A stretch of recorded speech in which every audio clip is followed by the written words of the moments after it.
नमस्कार, जन उत्तराखंड में आप सभी का स्वागत है। मैं हूं प्रभात। सबसे पहले नजर हेडलाइंस पर।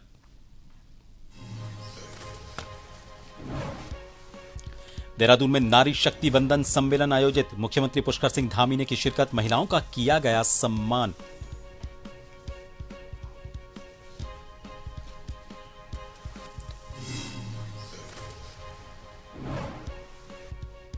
लक्सर में राजवीर हत्याकांड, पुलिस ने किया खुलासा। मेरठ निवासी विशाल गिरफ्तार। चोरी करने की नीयत से घुसा था, हथौड़े से हत्या कर हुआ था फरार।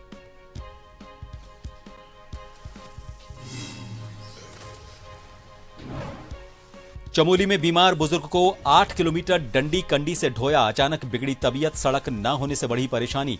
जिला अस्पताल गोपेश्वर में भर्ती।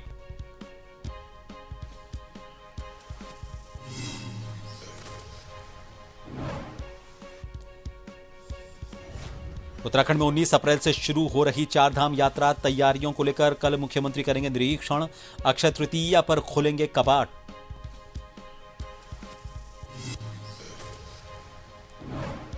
और उत्तराखंड के पहाड़ों में कल से बारिश की संभावना। केदारनाथ में अप्रैल में 5वीं बार बर्फबारी। बद्रीनाथ की चोटियां भी हुई सफेद।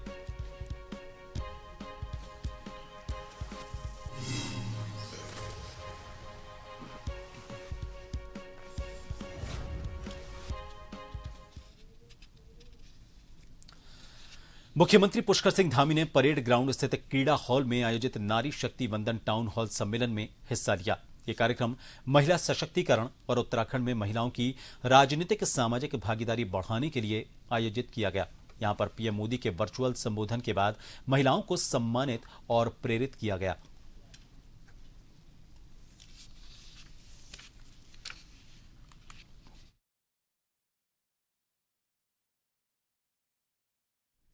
नारी शक्ति के सामर्थ्य के बिना राष्ट्र और समाज की वास्तविक उन्नति की कल्पना करना असंभव है। महिलाओं की शक्ति, साहस और समर्पण ही हमारे समाज और देश की प्रगति का आधार रहा है। क्योंकि कोई महिला सशक्त होती है तो वो केवल अपने परिवार और समाज को तो संवारती हैं, उसके साथ साथ पूरे राष्ट्र के लिए बहुत महत्वपूर्ण योगदान देती हैं। और नारी शक्ति को किसी भी दायरे में सीमित करना ये ठीक नहीं है कि उनकी सीमा बना दी जाए कि इस सीमा से बाहर नहीं जाएंगी। और आज की महिलाओं के बारे में अगर हम बात करते हैं तो आज महिलाएं हर क्षेत्र में शानदार काम कर रही हैं। उत्तराखंड के लिए 14 अप्रैल का दिन ऐतिहासिक रहा जब प्रधानमंत्री नरेंद्र मोदी ने दिल्ली देहरादून एक्सप्रेसवे का उद्घाटन किया। इस इकोनॉमिक कॉरिडोर के शुरू होने से अब दिल्ली और देहरादून के बीच का सफर बेहद कम समय में तय हो सकेगा। मुख्यमंत्री पुष्कर सिंह धामी ने इस बड़ी सौगात के लिए प्रधानमंत्री का विशेष आभार व्यक्त किया। मुख्यमंत्री ने कहा कि प्रधानमंत्री का उत्तराखंड से गहरा लगाव है और उनके मार्गदर्शन में प्रदेश विकास की नई ऊंचाइयों को छू रहा है। उन्होंने ये भी कहा कि प्रधानमंत्री के प्रयासों से ही राज्य में शीतकालीन यात्रा को बढ़ावा मिला है, जिससे अब सर्दियों में भी भारी संख्या में पर्यटक और श्रद्धालु देवभूमि पहुंच रहे हैं।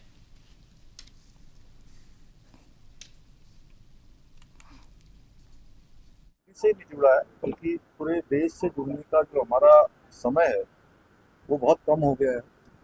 और एक तरह से मैं कहूँ कि जैसे एनसीआर रीजन है, उसी में बहुत सारी जगह पर 2.5-3 घंटे लग जाते हैं एक जगह से दूसरी जगह पहुंचने में। अगर कोई नोएडा या गाजियाबाद में है तो उसको गुड़गांव जाने तक तो 2.5-3 घंटे का समय लग जाता है। तो उतने ही समय में देहरादून से दिल्ली हम सब पहुंच जाएंगे। तो ये कहीं ना कहीं आदरणीय प्रधानमंत्री नरेंद्र मोदी जी का, उनके नेतृत्व में चलने वाली सरकार का हमारे राज्य देवभूमि उत्तराखंड से जो विशेष लगाव है, विशेष यहाँ के विकास की जो चिंता है, उसका स्पष्ट एक बहुत बड़ा उदाहरण ये है। विकासखंड लोहाघाट के नगरपालिका सभागार में जनगणना 2027 के अंतर्गत 3 दिन तक चलने वाला प्रगणक और सुपरवाइजरों का प्रशिक्षण दूसरे दिन भी जारी रहा। प्रशिक्षण में बाराकोट, लोहाघाट और पाटी तहसीलों के 50 प्रगणक और सुपरवाइजर हिस्सा ले रहे हैं। मुख्य फील्ड प्रशिक्षक डॉक्टर कमल गहतोड़ी ने कहा कि जनगणना आयुक्त भारत सरकार के निर्देशानुसार पहले चरण में मकान सूचीकरण और भवन गणना का 25 अप्रैल से शुरुआत हो रही है, जिसके लिए स्वगणना का काम भी वर्तमान में जारी है।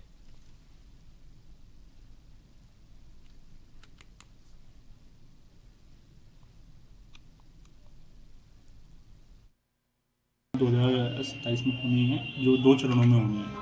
पहले चरण में मानक जो हमारे हाउस लिस्टिंग ब्लॉक्स हैं उनमें जाके मकान गणना होनी है, जिसका प्रशिक्षण 13 तारीख से नगरपालिका परिषद लोहाघाट में हो गया। और इसमें हम जो भी हमारे प्रगणक और सुपरवाइज़र हैं उनको फील्ड ट्रेनर के थ्रू ट्रेनिंग दे रहे हैं, जो एक गहन प्रशिक्षण होना है, क्योंकि इनका जो काम है वो काफ़ी क्रूशियल है, घर घर में जाके मकान गणना करना। जनगणना 2027 का जो प्रशिक्षण अभी जारी है उसमें हम सभी जानते हैं कि जनगणना 2027 का जो काम है वो 2 चरणों में पूरा होना है।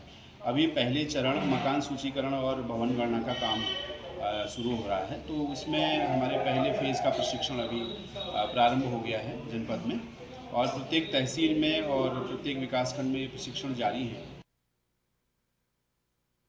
देहरादून जिले के कालसी ब्लॉक मुख्यालय गेट पर पिछले 5 दिन से प्रधान संगठन अनिश्चितकालीन धरने पर बैठा है। यह धरना सिर्फ मांगों का प्रदर्शन नहीं, बल्कि देश की सबसे बड़ी रोजगार गारंटी योजना मनरेगा, जिसे अब जी राम जी के रूप में भी लागू किया जा रहा है, इसकी जमीनी हकीकत पर गंभीर सवाल खड़े हो रहे हैं। धरने में सबसे बड़ा मुद्दा मजदूरी भुगतान में देरी का सामने आया है। ग्रामीणों का कहना है कि 3 महीने बीत जाने के बाद भी मजदूरों को उनकी मेहनत की कमाई नहीं मिल पा रही है।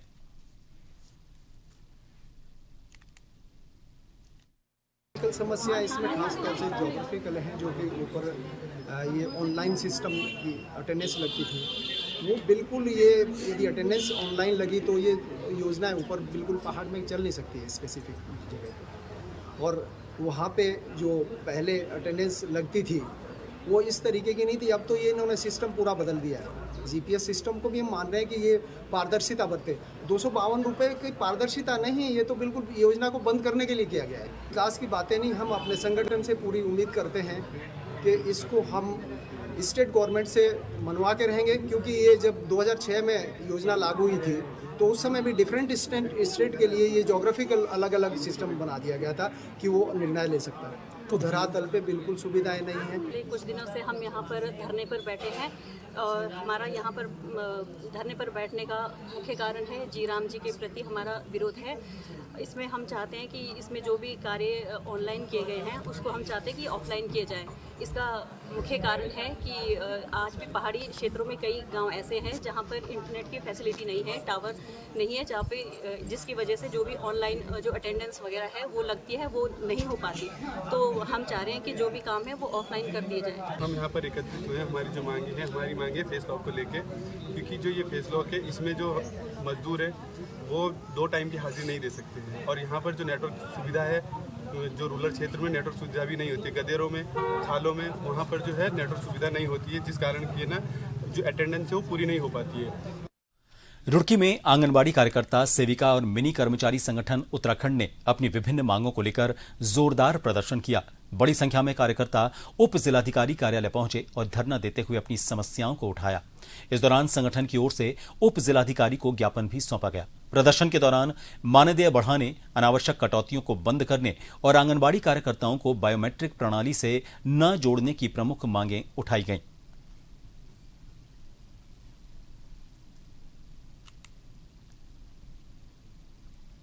हम लोग पूरे प्रदेश में धरने में बैठे हैं। ये रुड़की में मैं आज आई हूँ, और हम लोग अपने मानदेय बढ़ोतरी को लेकर सरकार से बार बार निवेदन कर रहे हैं। हम पहली तारीख से धरने में बैठे हुए, आज हमें 15वां दिन है, लेकिन सरकार बिल्कुल भी कानों में जूं तक नहीं रेंग रही है। लेकिन हम भी डटे हुए हैं। सरकार हमको कई बार प्रताड़ित कर रही है, पत्रकार के माध्यम से, फोन के माध्यम से, मैसेज के माध्यम से, आप धरना समाप्त कीजिए। लेकिन हम ये कहना चाहेंगे कि हम बिल्कुल भी डरने वाले नहीं है। जब तक हमारा मानदेय बढ़ाया नहीं जाता तब तक हम बिल्कुल धरने से हटेंगे। हरिद्वार के रोशनाबाद स्थित कलेक्ट्रेट भवन में राष्ट्रीय किसान यूनियन भानु के कार्यकर्ता और पदाधिकारी अपनी 5 सूत्रीय मांगों को लेकर पहुंचे। यूनियन के राष्ट्रीय महासचिव ने यह बताया कि उनकी प्रमुख मांगों में 100 यूनिट मुफ्त बिजली, यूपी की तर्ज पर किसानों के ट्यूबवेल का बिजली बिल माफ करना और इसके साथ ही अन्य मांगें शामिल हैं। उन्होंने कहा कि इन मांगों को लेकर वो मुख्यमंत्री पुष्कर सिंह धामी को जिलाधिकारी के माध्यम से ज्ञापन देने आए थे, लेकिन जिलाधिकारी की व्यस्तता के कारण ज्ञापन एडीएम हरिद्वार को सौंपा गया।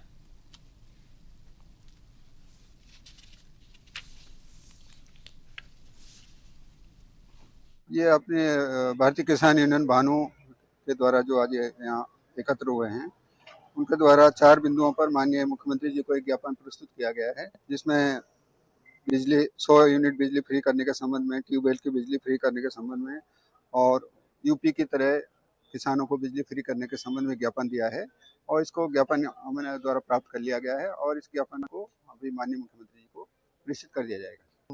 भारतीय किसान यूनियन भानु के सभी पदाधिकारी और कार्यकर्ता आज किसान की 5 सूत्रीय मांगों को लेकर डीएम साहब से ज्ञापन देने का प्रोग्राम था, लेकिन डीएम साहब वीसी में बताए गए हैं कि वीसी चल रही है, तो एडीएम साहब को हमने ज्ञापन प्रेषित किया है और ये बताया है कि अगर इन 5 सूत्रीय मांगों पे हमारा जल्दी से जल्दी काम नहीं होता तो हम एक बहुत बड़े आंदोलन को भारतीय किसान यूनियन भानु बहुत बड़ा आंदोलन एक उत्तराखंड में करने का काम में 100 यूनिट बिजली जैसे पहाड़ में फ्री दी जा रही है, तो ऐसे मैदानी क्षेत्र में भी 100 यूनिट बिजली फ्री होनी चाहिए। नगर निगम क्षेत्र में जनगणना प्रक्रिया को ज्यादा स्मार्ट, पारदर्शी और सुगम बनाने के लिए नगर आयुक्त नमामि बंसल ने एक अहम पहल की है। प्रेस वार्ता के दौरान उन्होंने जानकारी दी कि इस बार भारत सरकार द्वारा स्वगणना की विशेष सुविधा मोबाइल ऐप के माध्यम से उपलब्ध करवाई जा रही है। आयुक्त ने शहरवासियों से अपील की कि वो इस डिजिटल सुविधा का ज्यादा से ज्यादा उपयोग करें और साझा किए गए लिंक के जरिए स्वयं अपनी जानकारी दर्ज करें। उन्होंने बताया कि इससे न केवल जनगणना प्रक्रिया में तेजी आएगी, बल्कि आम नागरिकों के लिए यह पूरी प्रक्रिया काफी आसान भी हो जाएगी।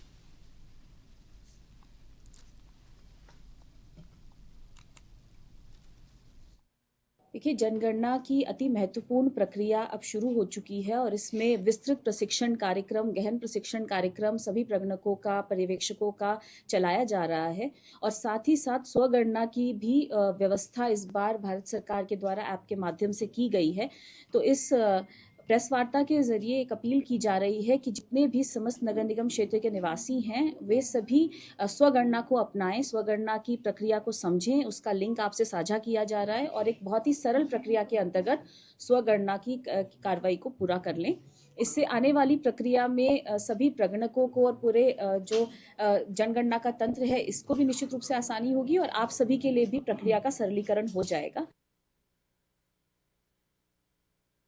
उत्तराखंड के ग्रामीण क्षेत्रों में स्वास्थ्य सेवाओं की बदहाली बार बार देखने को मिलती है। ताजा मामला चमोली जिले के जोशीमठ ब्लॉक के अंतर्गत आने वाला सबसे दूरस्थ गांव डुमक का है। यहां एक स्वास्थ्य सेवाओं की बदहाली को बयां करने वाली घटना सामने आई है। जानकारी के मुताबिक डुमक गांव की बुजुर्ग महिला जशोदा देवी की देर रात अचानक तबीयत खराब हो गई।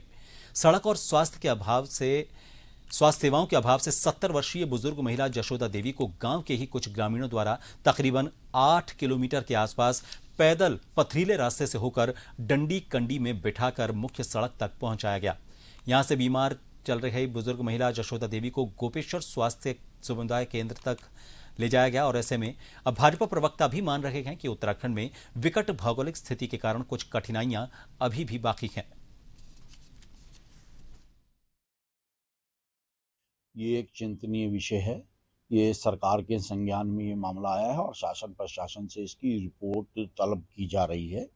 वास्तव में जो सुदूरवर्तीय क्षेत्र कई जगह ऐसी हैं जहां कुछ विकास कार्य सड़कों को लेकर या स्वास्थ्य सेवाओं को लेकर कहीं ना कहीं अधिकारियों द्वारा लापरवाही बरती जा रही है, ऐसी सूचनाएं सरकार के पास है और उन अधिकारियों की भी मॉनिटरिंग शुरू हो गई है। क्षेत्र में शासन प्रशासन को भी सख्त निर्देश हैं कि भविष्य में इस तरह की कोई भी घटना ना हो और जहां स्वास्थ्य सेवाओं की आवश्यकता है वहां उन स्वास्थ्य सेवाओं के दृष्टिगत वहां कुछ मॉनिटरिंग का शासन प्रशासन ऐसा सिस्टम बनाए कि जहां एकदम आकस्मिक रूप से तो कहीं इस तरह की घटना होती नहीं है, तो वो 2-4-5 दिन पहले से पता होता है कि यहाँ इस तरह की व्यवस्था चाहिए। तो ये सीधे तौर पर शासन प्रशासन की अगर लापरवाही है तो शासन प्रशासन को दुरुस्त किया जा रहा है। लक्सर के भोगपुर गांव स्थित बाबा मोहनदास मंदिर में 2 दिन पहले हुए राजवीर हत्याकांड का पुलिस ने सफलतापूर्वक खुलासा कर दिया है।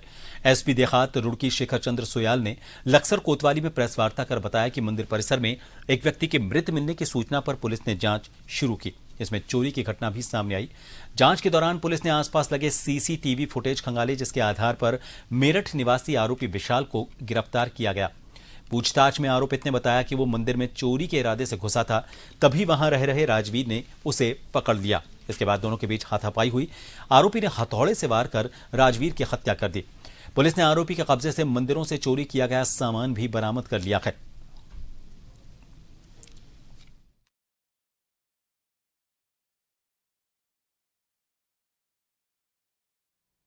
थाना लक्सर को एक सूचना मिली थी कि मंदिर में एक केयरटेकर हैं जो डेड स्थिति में मिले हैं।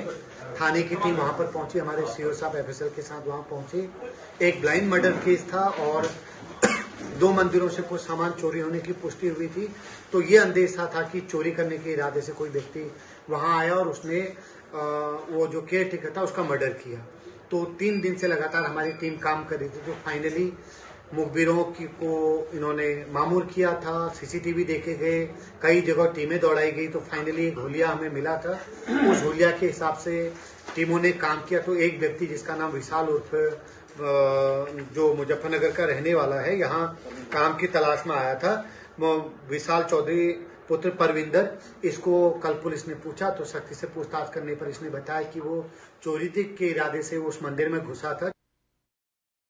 लक्सर समेत पूरे प्रदेश में निजी स्कूलों की मनमानी को लेकर अभिभावकों में भारी आक्रोश है। आरोप है कि स्कूल एनसीईआरटी का नाम लेकर सिर्फ औपचारिक किताबें लगाते हैं, जबकि ज्यादातर कोर्स महंगी निजी पब्लिकेशंस से भर दिए जाते हैं। इससे अभिभावकों पर आर्थिक बोझ बढ़ रहा है। पूर्व राज्य मंत्री रविंद्र सिंह आनंद ने लक्सर में प्रेस वार्ता कर इसे संगठित गोरख धंधा बताते हुए कहा कि इस खेल में प्रभावशाली लोगों और नेताओं की मिलीभगत के आरोप हैं। साथ ही चेतावनी दी कि जल्द कार्रवाई न होने पर उग्र जन आंदोलन किया जाएगा। राज्य सरकार ने जिस प्रकार से पिछले 8-10 वर्षों में लगभग 2500 स्कूलों को बंद करने का, ताला लगाने का कार्य किया है, ये बेहद चिंता का विषय है। और चूंकि शिक्षा को पूरी तरह से प्राइवेटाइजेशन कर दिया गया है और जिनके हाथ में शिक्षा दी जा रही है वो भारतीय जनता पार्टी के ही बड़े बड़े नेता हैं। अगर मैं लक्सर की बात करूं तो लक्सर में तमाम जो स्कूल हैं वो भारतीय जनता पार्टी के नेताओं के हैं और जो एनसीईआरटी की बुक्स को दरकिनार करते हुए प्राइवेट पब्लिकेशन की बुक्स को लगाने का कार्य कर रहे हैं। और जो दुकानें हैं वो दुकानें या तो उनके रिश्तेदारों की हैं ज्यादातर, या वो अपनी ही दुकानें खुलवा करके उस पब्लिकेशन की बुक्स को बिकवाने का कार्य कर रहे हैं, जनता को ठगने का कार्य। उत्तराखंड में 19 अप्रैल से शुरू होने जा रही चारधाम यात्रा को लेकर सरकार ने अपनी कमर कस ली है। मुख्यमंत्री पुष्कर सिंह धामी कल रुद्रप्रयाग से गुप्तकाशी तक चारधाम मार्गों का स्थलीय निरीक्षण करेंगे। अक्षय तृतीया के पावन अवसर पर गंगोत्री और यमुनोत्री धाम के कपाट खुलने के साथ ही यात्रा का आगाज हो जाएगा। मुख्यमंत्री ने कहा कि श्रद्धालुओं की सुविधा और सुरक्षा सरकार की सर्वोच्च प्राथमिकता है। यात्रा मार्गों पर जो भी कमियां हैं उन्हें जल्द पूरा करने के निर्देश दिए गए हैं। सरकार लगातार तैयारियों की समीक्षा कर रही है ताकि देश दुनिया से आने वाले श्रद्धालुओं को किसी भी परेशानी का सामना न करना पड़े।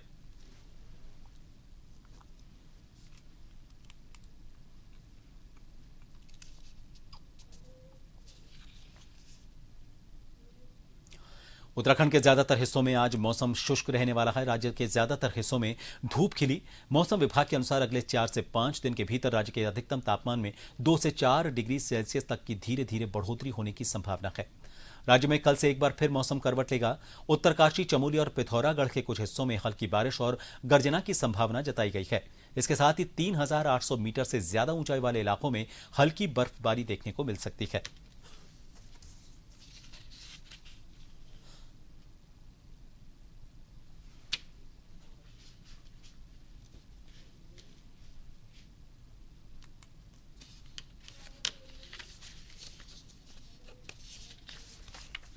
और फिलहाल के लिए इस बुलेटिन में इतना ही। दीजिए इजाजत।